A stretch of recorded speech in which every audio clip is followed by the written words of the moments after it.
Assalamualaikum warahmatullahi wabarakatuh. Selamat datang adik-adik di Nusa VR, platform pembelajaran berbasis virtual reality. Dengan Nusa VR, belajar kini menjadi lebih menyenangkan dan berbasis pengalaman virtual.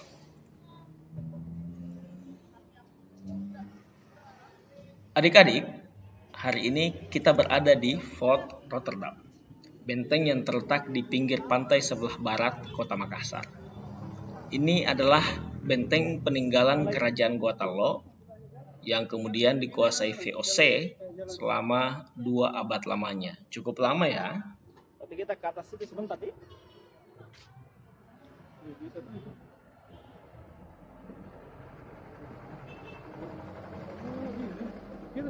Benteng ini dulu pertama kali dibangun oleh Raja Goa ke-8. Namanya cukup panjang, Daeng Matandre Kareng Tumapak Risik Kalonna. Itu dibangun pada tahun 1545. Kemudian pembangunannya dilanjutkan lagi oleh Raja Goa ke-9 yang juga namanya cukup panjang, yakni Imandri Wagau Daeng Bonto Kareng Lakiung Tunipalangga. Pembangunan benteng Ujung Pandang pada waktu itu merupakan bagian dari rangkaian pembangunan benteng pertahanan di sepanjang pesisir pantai barat Kerajaan Guatalo. Bersamaan pada saat pembangunan benteng Ujung Pandang, saat itu dibangun pula benteng Somba Opu, benteng Kalegoa, benteng Talo, benteng Sandrobone, benteng Barombong, dan benteng Ujung Tanah. Dan pada waktu itu pula benteng Somba Opu juga dibangun dan merupakan pusat kerajaan. Kanan kiri dulu deh.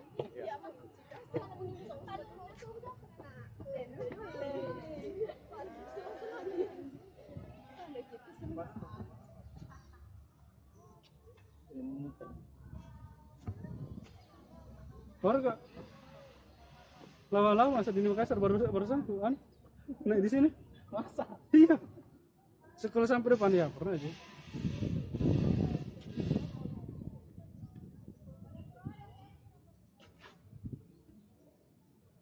Woi kemana ke sana kak keliling atau ke sana dulu sekarang sini agak panjang kalau ke sana kalau di sini enggak terlalu lama.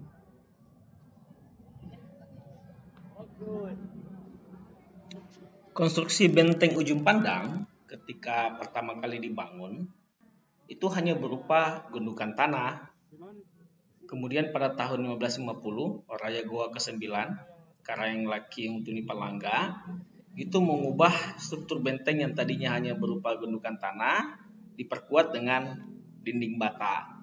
Nah, nantilah kemudian pada masa Raja Goa ke-14, Imang Rangi Daeng Mandrakbia Tuminanga Rigokanda, atau dia lebih dikenal dengan nama pendeknya Sultan Alauddin, benteng Ujung Pandang itu kemudian dipugar secara besar-besaran. Dan pada waktu itu sudah mengadopsi bentuk benteng pertahanan yang telah berkembang di Eropa pada masa itu.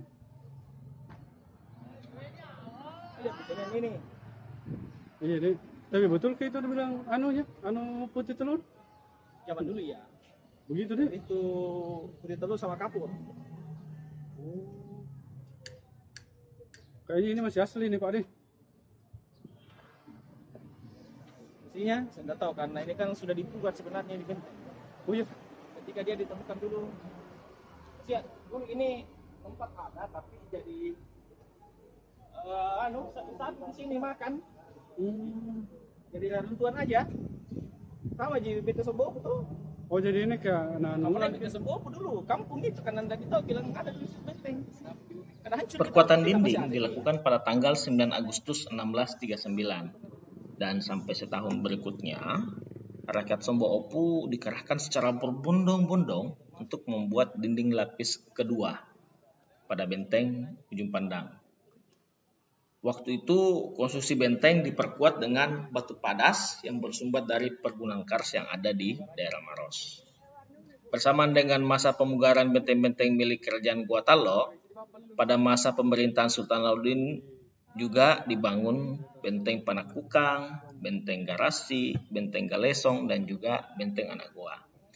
Jadi secara keseluruhan terdapat 14 benteng yang telah dibangun hingga masa pemerintahan Sultan Alauddin, Raja Goa ke-14. Keempat benteng baru tersebut dibangun sebagai langkah antisipatif pertahanan kerajaan Goa Talo atas meningkatnya suhu atau skala ketegangan kerajaan Goa Talo dengan VOC.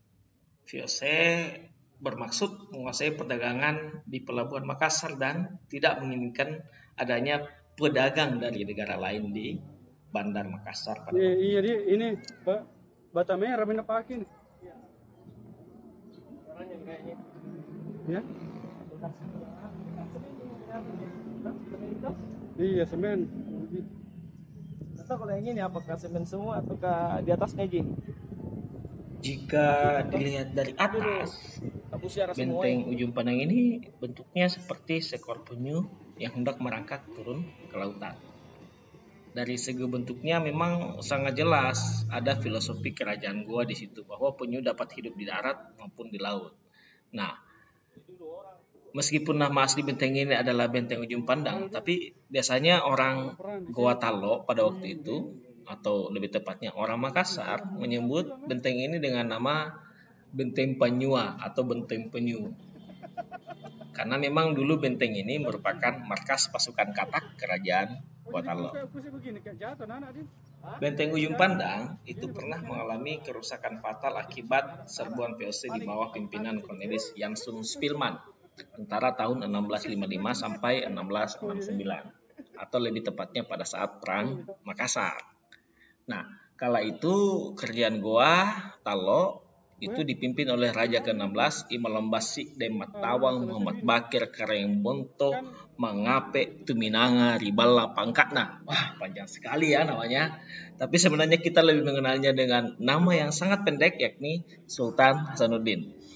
Setelah kalah dalam Perang Makassar, Sultan Hasanuddin pada waktu itu terpaksa menandatangani perjanjian Bungaya. Nah, salah satu butir perjanjian Bungaya adalah VOC menghancurkan seluruh benteng pertahanan kerajaan Goa Talo yang 14 tadi itu, kecuali benteng ujung pandang. Dan benteng ujung pandang ini harus diserahkan berikut perkampungan dan lingkungannya kepada VOC. Setelah berhasil menghanguskan semua benteng di sepanjang pesisir pantai Makassar hingga rata dengan tanah, Spilman sebagai penguasa Makassar yang baru itu kemudian memugar benteng ujung pandang dengan gaya arsitektur Belanda.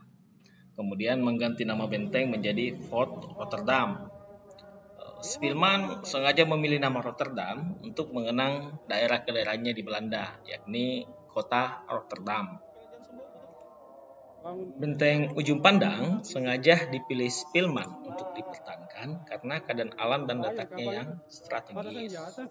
Menurut Spilman, benteng ini sangat cocok untuk dijadikan pelabuhan dibandingkan benteng-benteng kerajaan Goa Talo yang lain. Makanya benteng-benteng yang lain itu dihancurkan.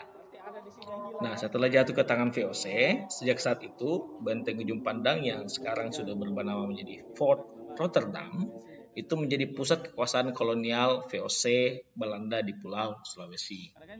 Awalnya, benteng ini hanya berfungsi sebagai pusat penampungan rempah-rempah di Indonesia bagian timur. Tapi kemudian beralih fungsi menjadi pusat pemerintahan, markas komando pertahanan, kantor pusat perdagangan, kediaman pejabat tinggi, dan berbagai aktivitas VOC selama 200 tahun lamanya.